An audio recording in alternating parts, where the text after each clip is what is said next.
నమస్తే, నేను doctor Shilpa Madapati, obstetrician and gynaecologist, infertility specialist, laparoscopic surgeon in doctor Shilpa women's clinic. నేను ఈరోజు మాట్లాడదలుచుకున్న టాపిక్ సాల్పింజైటిస్. సాల్పింజైటిస్ లేదా పెల్విక్ ఇన్ఫ్లమేటరీ డిసీజ్ అంటే fallopian tube infection. Fallopian tube infection కానీ, అప్పర్ జెనిటల్ ట్రాక్ట్ ఇన్ఫెక్షన్ కానీ, ఇవన్నిటిని కూడా సాల్పింజైటిస్ పేరుతో కానీ, హైడ్రోసాల్పింగ్స్ అని. కొంతమందికి స్కాన్ రొటీన్గా చేసినప్పుడు కొంచెం ఫాలోపియన్ ట్యూబ్ అంటే గర్భసంచికి ఏదైతే ప్రెగ్నెన్సీ డిపాజిట్ అయ్యే ఫాలోపియన్ ట్యూబ్ ఉంటుందో ఆ ట్యూబ్లో వచ్చేసి ఫాలోపియన్ ట్యూబ్లో ఇన్ఫెక్షన్ అనేది జరగడము, లేదా వాపు, ఫాలోపియన్ ట్యూబ్ అనేది వాపుగా రావడము, ఒక్కోసారి ట్యూబో ఓవేరియన్ మాసెస్ అని, టీఓ మాసెస్ అని మనకి రొటీన్ ఒక్కోసారి జనరల్ స్క్రీనింగ్ టైప్లో కూడా కనిపిస్తుంది. అలా కాకుండా దీనికి ఎలా ప్రజెంట్ చేస్తారు, కొంతమందికి తెలియకుండా ఇన్సిడెంటల్ ఫైండింగ్గా నార్మల్ రొటీన్ చెకప్స్లో స్కాన్ అలా చేయించినప్పుడు జరుగుతుంది. కొంతమందికి స్పెసిఫిక్గా సిమ్టమ్స్ కూడా ఉంటాయి. వాళ్ళకి ఏంటి అంటే వాళ్ళు అబ్జర్వ్ చేసి ఉండకపోవచ్చు, కాన్స్టాంట్గా పెయిన్ అనేది ఉండడము, లేదా ఇంటికోసి వచ్చినప్పుడు నొప్పి అనేది రావడము, లేదా సివియర్ వైట్ డిశ్చార్జ్ ఉండడము, కాన్స్టాంట్గా లోవర్ చిన్నపాటి పెయిన్ అనేది కంటిన్యూస్గా ఉండడం అనేది కూడా రూల్ అవుట్ చేసుకోవాల్సిన అవసరం ఉంటుంది.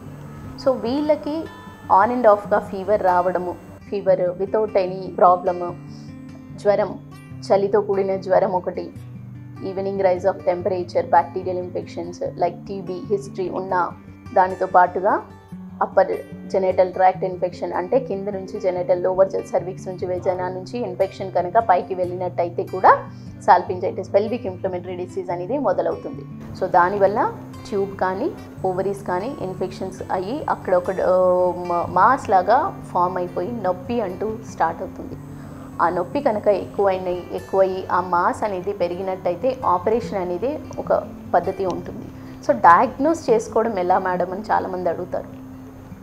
డయాగ్నోస్ చేసుకోవడం అంటే మీకు చిన్నపాటి పెయిన్ చాలా కాన్స్టాంట్గా ఎక్కువ రోజులుగా నొప్పి వస్తూ ఎక్కువగా డిశ్చార్జ్ అవుతుంది, కలిసినప్పుడు నొప్పి వస్తుంది అంటే మాత్రం మీరు వెళ్ళి డాక్టర్ని సంప్రదిస్తే మీకు స్కాన్ చేసినప్పుడు కానీ కొన్ని ఎగ్జామినేషన్స్ ఉంటాయి, ఇంటర్నల్ ఎగ్జామినేషన్ చేసినప్పుడు కానీ ఎక్కడైతే ఒకవేళ సర్విక్స్ని టచ్ చేసినప్పుడు పెయిన్ వస్తుంది, లేదా ఫానెసెల్ టెండర్నెస్ వస్తుంది, స్కాన్లో మాస్లు కానీ కొంచెం వాపులాగా వచ్చినప్పుడు మాత్రం దానికి సంబంధించిన ఫీవర్ ఎపిసోడ్స్ ఎక్కువగా హై గ్రేడ్ ఫీవర్ లేకుండా కొంచెంగా లో గ్రేడ్ ఫీవర్ ఉండి ఈ రకమైన టెండర్నెస్ ఇలాంటివి ఉన్నప్పుడు అంటే మన పేషెంట్ యొక్క పల్స్, బీపీ లెవెల్స్ నార్మల్ స్థితిలో ఉన్నప్పుడు, ఆబ్వియస్లీ ఫీవర్ ఉన్నప్పుడు కొంచెం పాటు పల్స్ రేట్ అనేది ఎక్కువగా ఉంటుంది, బట్ అది కంట్రోల్డ్ స్టేట్లో ఉన్నప్పుడు మాత్రం అవుట్ పేషెంట్ బేసిస్లో ట్రీట్మెంట్ తీసుకోవచ్చు. అంటే మెడిసిన్స్, కొన్ని రకాల మెడిసిన్స్ ఉంటాయి, యాంటీబయాటిక్ ఇస్తారు, యాంటీబయాటిక్తో పాటు కోర్స్ అవసరం పడితే ఒక 14 రోజుల యాంటీబయాటిక్ కోర్స్ తీసుకుంటారు. దానితో పాటుగా ఇంకా ఎక్కువగా పూర్తిగా తగ్గినట్టయితే కన్సిక్వెంట్ మంత్లో అంటే తర్వాత వచ్చే నెల కూడా ఒక 14 రోజుల 7 నుంచి 14 రోజుల కోర్స్ అనేది తీసుకోవడం అనేది మంచి హీలింగ్ అనేది వస్తుంది, మంచి రికవరీ అనేది ఈజీగా ఉంటుంది.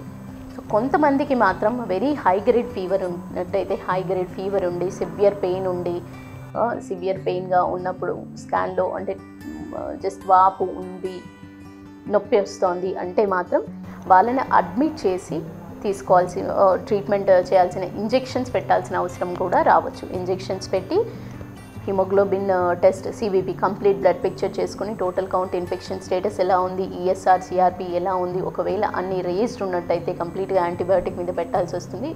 ఇఫ్ ఎట్ ఆల్ యాంటీబయాటిక్కి పేషెంట్ కనుక మంచిగా రెస్పాండ్ అవ్వకుండా అంటే రికవరీ స్టేట్లో కనుక వెళ్ళనట్టయితే gold standard technique of management వచ్చేసి లాప్రోస్కోపీ లేదా ఆపరేషన్. దీన్ని లాప్రోస్కోపీ అంటే మినిమల్లీ ఇన్వేసివ్ సర్జరీ అండి.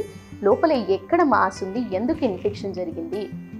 మోస్ట్ కామన్ ఇన్ఫెక్షన్స్లో బ్యాక్టీరియల్ ట్యూబర్కులర్ ఇనిషియేషన్ అనేది చాలా most common, and staphylococcal infection అంటే ఓవరాల్గా బ్యాక్టీరియల్ ఇన్ఫెక్షన్. అర్థం కావాలి అంటే బ్యాక్టీరియల్ ఇన్ఫెక్షన్స్ వల్ల చాలా ఎక్కువగా అవుతుంది.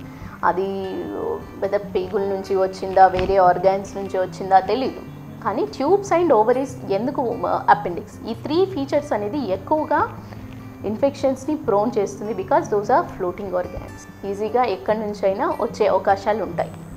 సో కాబట్టి చిన్నగా ఉన్నప్పుడు పెయిన్ ఉన్నప్పుడు జస్ట్ ఎగ్జామినేషన్కి వెళ్ళండి. ఎగ్జామినేషన్లో చిన్నపాటి ఏదైనా కనుక్కున్నట్టయితే, ఏదైనా ఉన్నట్టయితే, సిగ్నిఫికెంట్గా ఉన్నట్టయితే ఓరల్ మెడిసిన్స్ తోటి, అంటే టాబ్లెట్ల రూపంలో తీసుకునే మాత్రల ద్వారా తగ్గించుకోవచ్చు. ఇంజెక్షన్స్ వరకు వెళ్ళకుండా, అడ్మిషన్ వరకు వెళ్ళకుండా మాత్రలతో తగ్గించుకునే అవకాశం ఎర్లీగా ఉన్నప్పుడు తీసుకునే అవకాశం ఉంటుంది.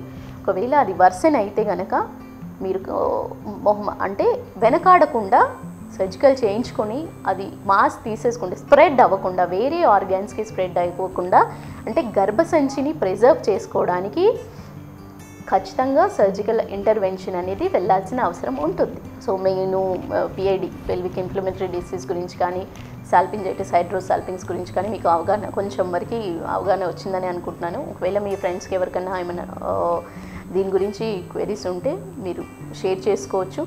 Thank you. నమస్తే.